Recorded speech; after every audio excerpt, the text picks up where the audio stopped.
They're out there, lurking in the vastness of space. Planets so weird, even science fiction could not foresee them. For the first time ever, scientists are discovering alien worlds beyond our solar system. Places where ice is hot and rain is made of iron.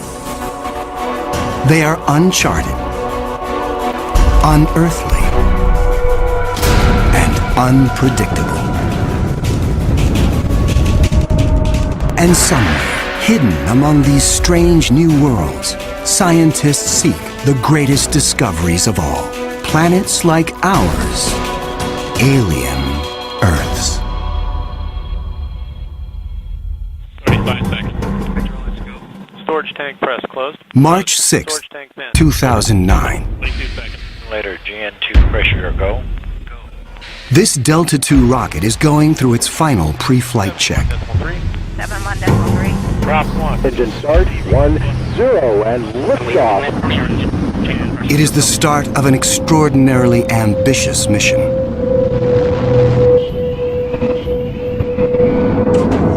The Kepler Space Observatory is hunting for planets like Earth within a region of 100,000 stars.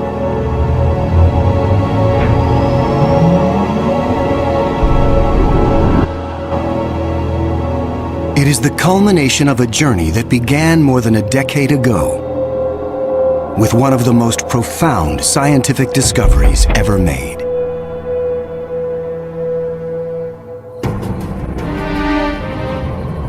In 1995.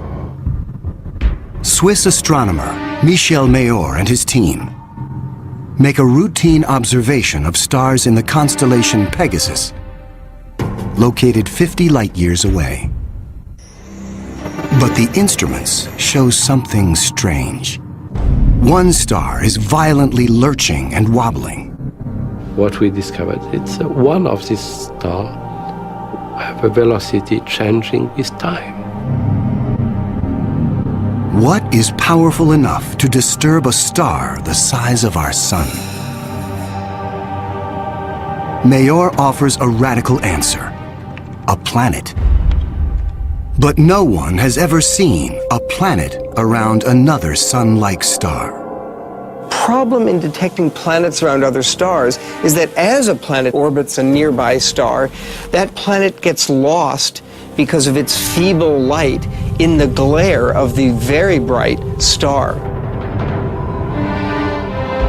In spite of the odds, Mayor relies on his data and is convinced the wobbles are caused by the gravitational pull of an orbiting planet. When I read this claim from Michel Mayor, I was very skeptical. There had been many false claims of the first planet ever discovered around another star, and I thought to myself, oh boy, here we go again.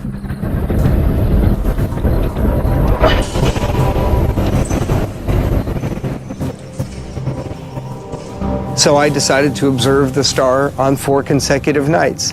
And stunningly, the star was shown to wobble exactly as Michel Mayor had said.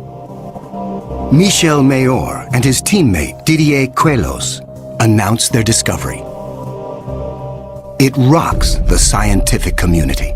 They had found for the first time reproducible, confirmable evidence of the existence of a planet around a sun-like star.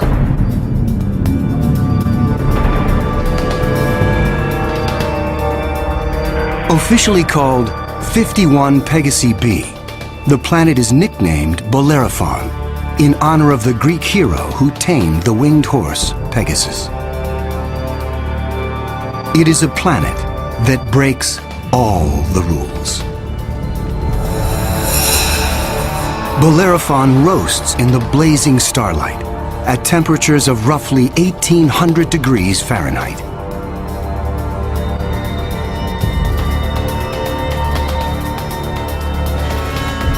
It is nearly 150 times more massive than Earth and is a gas giant like Jupiter. A gas giant is a planet made mostly of hydrogen and helium. Only the outer layers are gas, But inside, hydrogen and helium is compressed to huge, huge, huge pressures. It doesn't resemble a gas at all. Unlike anything found in our solar system, this is an entirely new class of planet, what scientists call a hot Jupiter.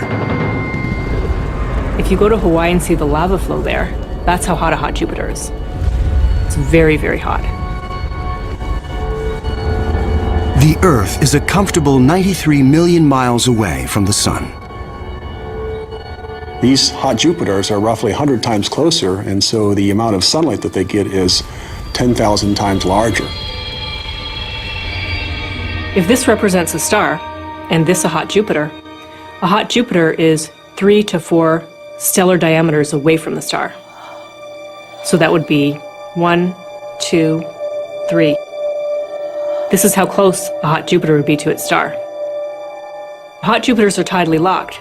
They present the same face to the star at all times, just like the moon does to Earth. It's going to be permanent daylight on one side and permanent nighttime on the back. If I were stuck on a hot Jupiter, I'd want to be on the back side and hope that some of the heat from the front side facing the star would make its way around the back.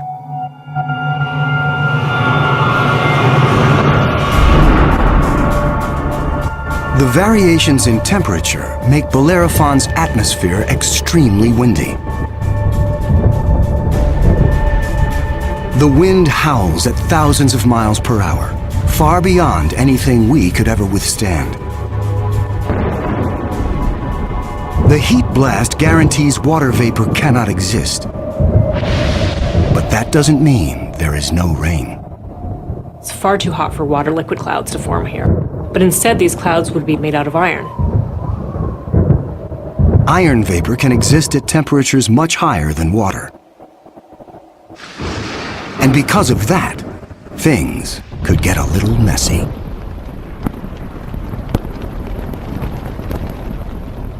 You better have an umbrella that's pretty sturdy, because the iron is going to start coating your umbrella very rapidly and making it extremely heavy and just crush that umbrella.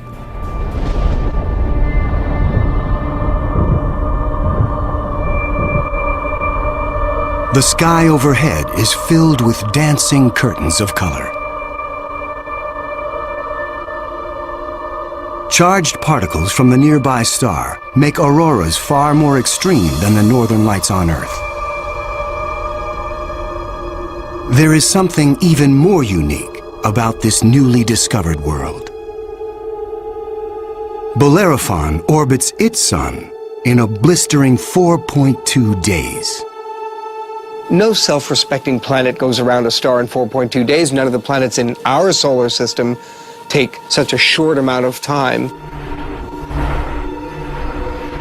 For scientists, the tiny orbit challenges long-held notions of how planets form. The fact that the planet was orbiting every 4 days was a total puzzle until one night in the middle of the night I woke up and said, well, this must be proof that planets migrate inwards. They don't stay put where they are. The key to the puzzle is found in how planets are made. Planets are a byproduct of star formation. When stars form, they have a disk of dust and debris around them, and out of that debris, planets form. Much of what we know comes from Hubble Space Telescope, as it aims at regions like the Eagle Nebula. This interstellar cloud is studded with collapsing disks of dust and gas. A giant clump grows in the center of each disk. Temperatures reach a searing 18 million degrees. The same nuclear fusion that powers our sun is unleashed.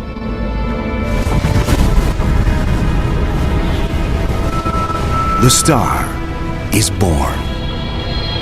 Radiation from the star generates a stellar wind that sweeps away leftover dust and debris. Some of the dust survives and remains in orbit around the newborn star. Over millions of years, the dust sticks together, forming knots that grow into asteroids, and the asteroids grow into planets.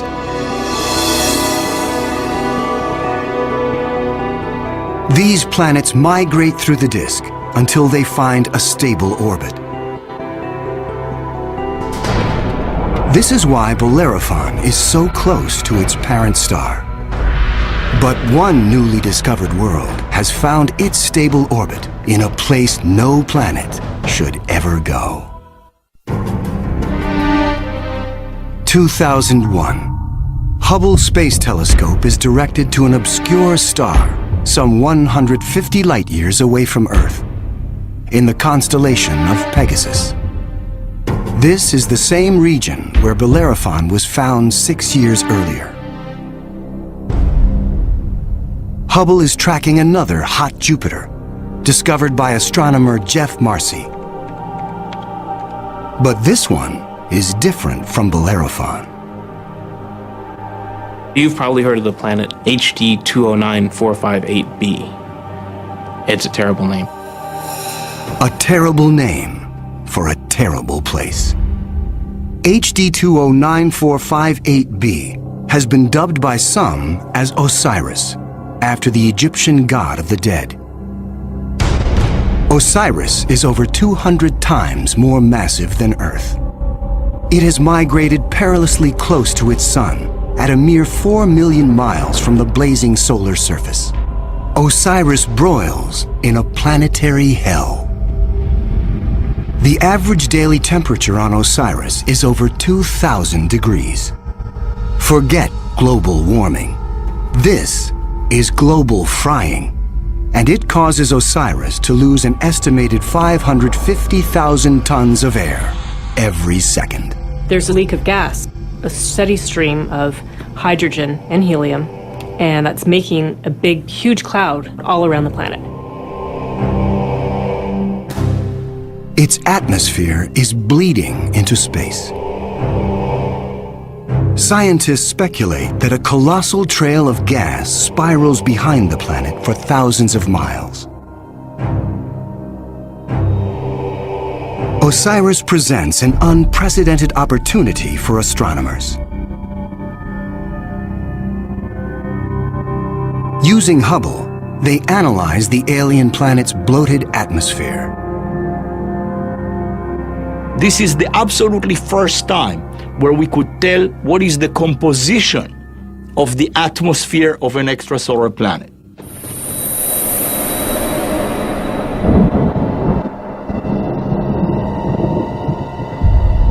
Surprisingly, Hubble detects many of the basic chemicals needed for life. Sodium, carbon, hydrogen, and oxygen. But Osiris is far too hot for life as we know it. There may be other forms of life, however, that thrive on higher temperatures. But there's no solid surface as we know it on a hot Jupiter. So this life would have to be just tiny little microbes floating around on aerosols. And on our own Earth, we have life that floats around in our atmosphere. But that life didn't start there. So life almost certainly would not exist on hot Jupiters. Astronomers have discovered many hot Jupiters since Bellerophon was found in 1995. But conditions on these worlds rule them out as places where the drama of life can unfold.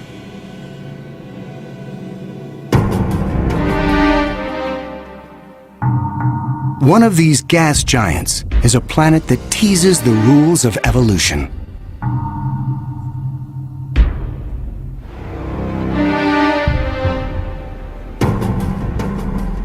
Astronomer Geoff Marcy discovers something shocking about a planet orbiting a star called 16 Cygnus b, located some 70 light-years away in the constellation of Cygnus, the Swan. The planet was clearly in an elongated orbit, bringing the planet close to and then far from the host star. And this, of course, defied our expectations based on our own solar system, where all of the planets go around our sun in nearly circular orbits like phonograph grooves in a record. Like a giant yo-yo in space, the gas giant swings back and forth across its solar system. That is like the Earth swooping 25 million miles closer to the Sun, then slinging past Mars, all the way out towards Jupiter every year.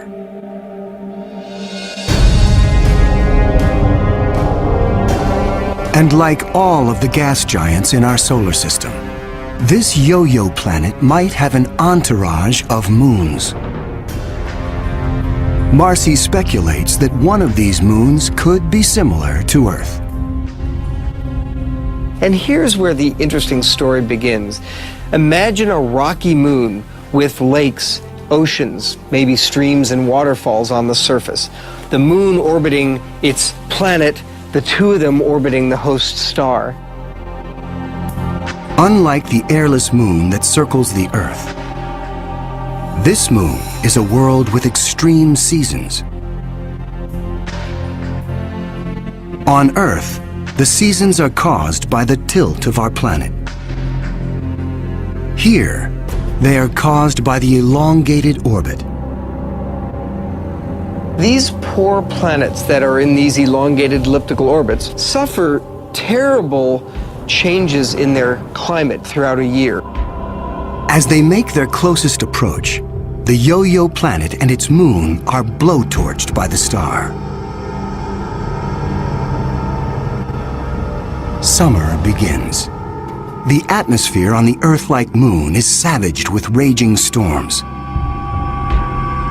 Category 5 hurricanes on Earth are tiny eddies compared to the monster vortexes that form here.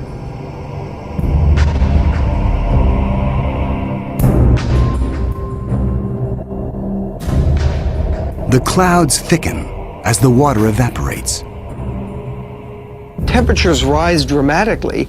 Any water or gases would heat up, and indeed the oceans would boil into steam, so you'd end up with a big steam bath.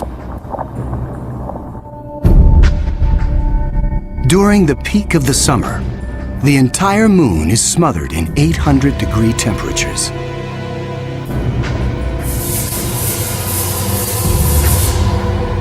This is the closest approach to the star. During its 26-month orbit, the summer season is barely 2 months long. But what a season!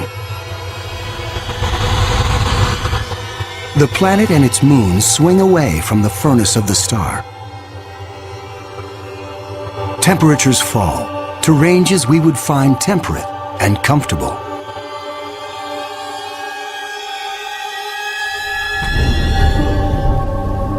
With the coming of fall, the rains return to the parched and roasted moon. Dry ocean basins are replenished, and the seas rise to form new shorelines. Tranquility prevails as the yo-yo planet and its moon slip into the deep freeze of winter. Now, over 200 million miles from the star, the daytime sky is dark. Temperatures hover around 260 degrees below. Winters are long, lasting 17 months. With the coming of spring, the sun looms large in the skies over this hapless moon as the ice cracks and melts violently. Huge icebergs calve into a stormy and fast-rising ocean.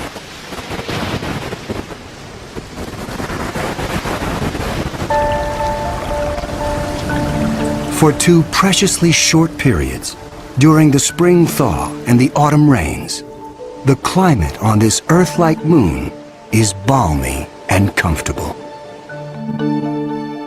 At a distance of 93 million miles from the star, roughly the same distance as Earth from the Sun, the elliptical orbit of this planet and its moon crosses an area around the star some scientists call the Goldilocks zone. The conditions here are just right for life. If you're too close to the star, then it's too hot. If you're too far away, then it's going to be too cold and everything's going to be icy. But then if you're right in the middle, it's just right. Every star has a Goldilocks zone. Where that zone is depends on the size and temperature of the star. In our solar system, Venus marks the inner boundary and Mars the outer boundary. Earth and its abundance of life is right in the middle. The Yo-Yo planet passes through the Goldilocks zone twice a year. For 3.5 months during the spring as it races inbound, and again in the fall for 3.5 months as it hurtles back into the colder reaches of space. Could life survive the conditions outside the Goldilocks zone? There could be life forms that are smart enough to hibernate, as do animals on the Earth during the winter season. If this sounds fantastic, I offer you the tidal zones on the Earth. On the tidal zones, life proliferates, of course, near the seashore, and they do so despite tides. The water coming in, covering many of the life forms, the water going out at low tide, and yet those species survive perfectly well. The strange cycle of the Yo-Yo planet's orbit creates fleeting conditions suitable for life, but also for death. Some alien planets are even more bizarre. Imagine a world that has no star to orbit. Scientists speculate that our galaxy is teeming with rogue planets, adrift in the murky lanes of interstellar space. These are orphaned worlds, planets that are booted from their solar systems by the chaos of planetary migration. Astronomers call such worlds planemos. Planemos are planets without a star. They're just drifting through the galaxy indefinitely. What massive force would it take to kick a planet out of the solar system? When a young star forms with a contingent of planets around it, many of those planets gravitationally interact with each other. They yank on each other, slingshot each other, so that one of them is ejected from the planetary system, voted off the island, if you will. If you were, unfortunately, a resident on a planet that was kicked out by a collision or a near collision with another large object, you'd probably rapidly move out of the habitable zone. There are hundreds of billions of these lost, wayward, poor, wandering planets out in our Milky Way galaxy with no parent star to warm them up. Cold, dark, quiet. Because planemos have no sun, they are worlds without days or years. They keep vigil through an eternal night. Planemos are solitary wanderers, sentinels of the galaxy. Just because it's out there drifting in space doesn't mean a planemo is dead. If the planemo is a rocky world, it could well have life on it. A small rocky planemo without an atmosphere will slumber in extreme cold. Far colder than the coldest winter day on our own South Pole. But a planemo large enough to retain an atmosphere traps the heat generated when the planet was first formed. It is the ultimate greenhouse effect. The heat and energy comes from the molten core deep inside the lonely planet. If the planemo is a gas giant like Jupiter, it may have a system of moons. The gravitational pull between the planemo and its moons creates friction, causing the interior of the moons to stay warm. These moons could also have life on them, in the same way that Jupiter's moon Io has volcanoes and has a lot of heat energy being generated by interactions with Jupiter and the other moons. If anything lives here, it will be single cells, like common bacteria found on Earth. Not complex life forms. Without a sun to provide photosynthesis, these tiny organisms derive their energy from the chemistry in the soil of the Planemo, or its moon.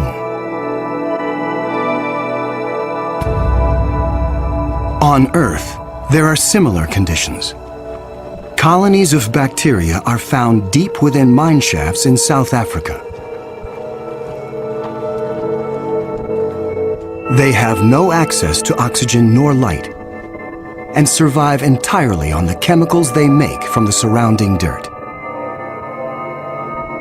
Their metabolisms are extremely slow, and they reproduce only once every 1,000 years. If life dwells on a sunless Planemo, it could be organisms like them, marooned when their planet was young. While Planemos slumber undisturbed, there are worse places to be in the universe. Like in the company of this lethal pulsar, some 980 light-years from Earth, in the constellation of Virgo. From afar, a pulsar looks like a blinking light. But up close, pulsars machine gun their surroundings with deadly radiation. They are no place for planets. Yet something interferes with the precision of this pulsar. One explanation is that the anomaly is caused by a planet. But many astronomers are skeptical that planets orbiting a pulsar can exist. The reason that's a problem is because pulsars are formed in these incredible explosions. When a red giant star explodes, a titanic fireball known as a supernova unleashes as much energy in 1 minute as our sun generates in its lifetime. When a star goes supernova, the shockwave is so immense it's hard to imagine any planet surviving that. When the cosmic dust clears, all that remains is the crushed core of the red giant, pulsing in the heart of an expanding debris field.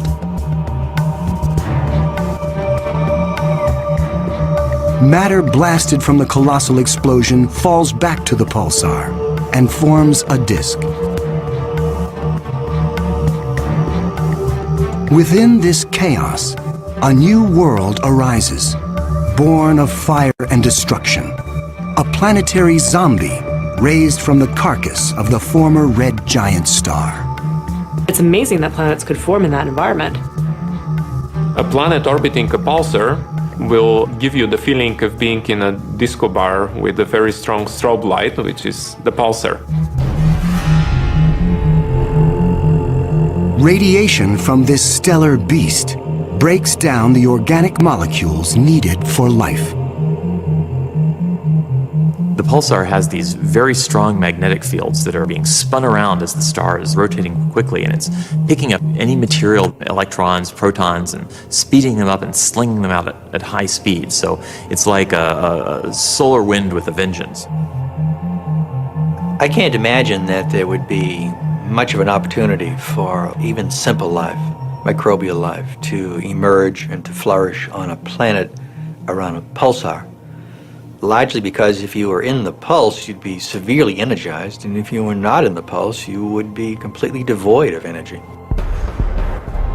The discovery of pulsar planets shows how new worlds can form in the wake of a star's destruction.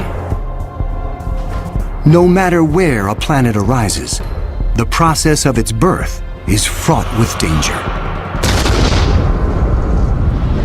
Sometimes, the violence is so great, the end of the world comes before the beginning. 2007, Astronomers using the giant Gemini North telescope make a strange discovery in the Pleiades cluster some 400 light-years from Earth. A star known only by its catalog number, HD 23514, is surrounded by a giant donut-shaped cloud of dust and gas. The star in the middle of the donut shape is about 100 million years old. A cosmic toddler in astronomical terms. Our Sun is 45 times older. The conditions are perfect for planets to form. But spectral analysis finds something strange. The dust is utterly pulverized. Typically, a newborn star is surrounded by fledgling planets. Planets form around the young star in a protoplanetary disk of gas and dust. And then these planets go on their merry way orbiting the star, not realizing that they're in an orbit that's too close to another planet. Millions of years ago, two primordial planets orbiting HD 23514 are spinning toward doom. As the two worlds close in, tidal forces torque each planet from spheres to egg shapes.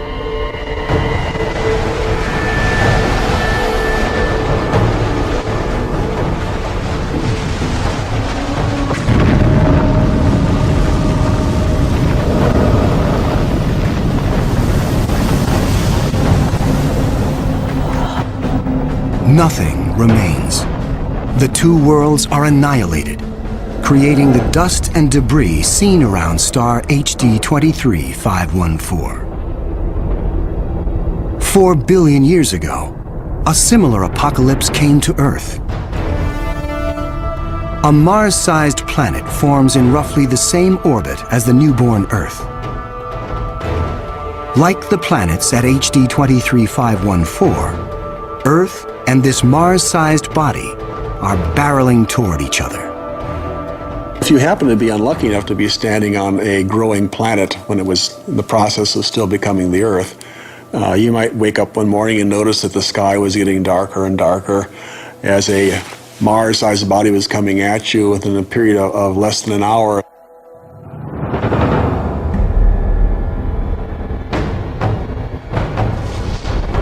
And when it hits, the shock wave is felt all over the planet, scouring the surface of the Earth. The collision obliterates one side of the planet. Molten rock sprays out into space. The entire globe is peppered by meteors and noxious vapor. It would actually make hell look like a Bahamas vacation.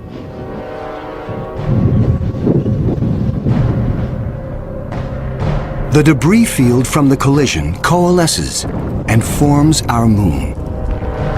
It is a new beginning for our planet. Collisions are part of the birth process for planetary systems. Building a terrestrial planet is probably all about colliding pieces of rock together. And all across the galaxy, colliding pieces of rock are forming terrestrial worlds that defy the imagination.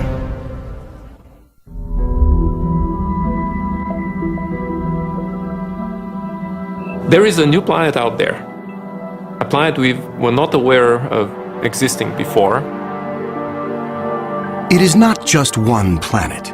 It is a new type of planet. Earth on steroids. I like to call them super Earths. They're just like the Earth, except bigger, up to about 10 times the mass of the Earth. One family that the super Earths resemble just like our own Earth. Continents, oceans. Some of them may be very dry, like Mars. And then another family that we call water worlds or ocean planets that are completely covered with water. Welcome to Gliese 581c.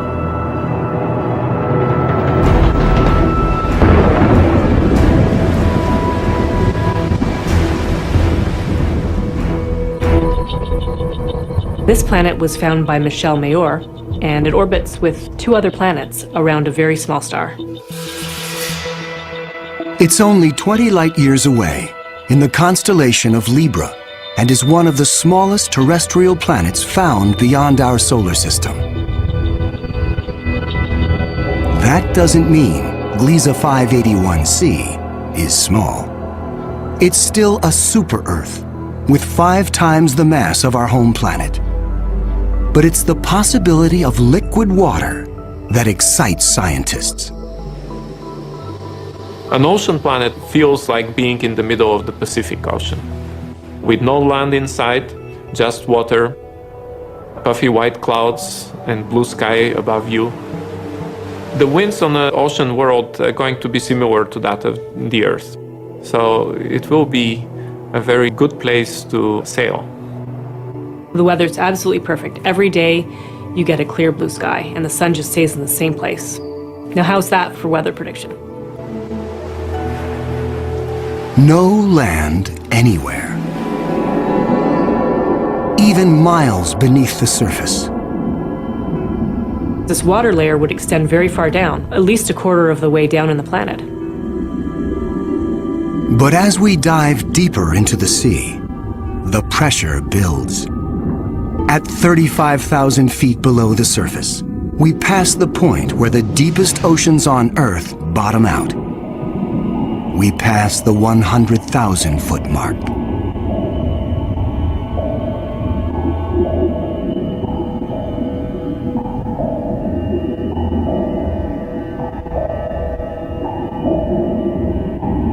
The pressure is so great, water itself begins to take on surprising new forms.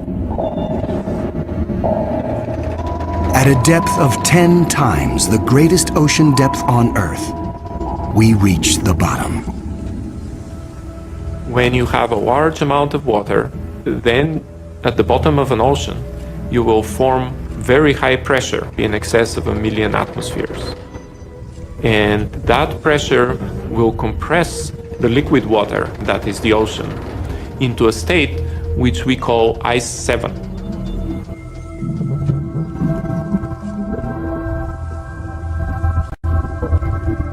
No, it's not like ice in your refrigerator. The molecules of water that are in the ice in your refrigerator are kind of all jumbled up. But if you form ice under very high pressure, then the water molecules can become ordered, they can become aligned.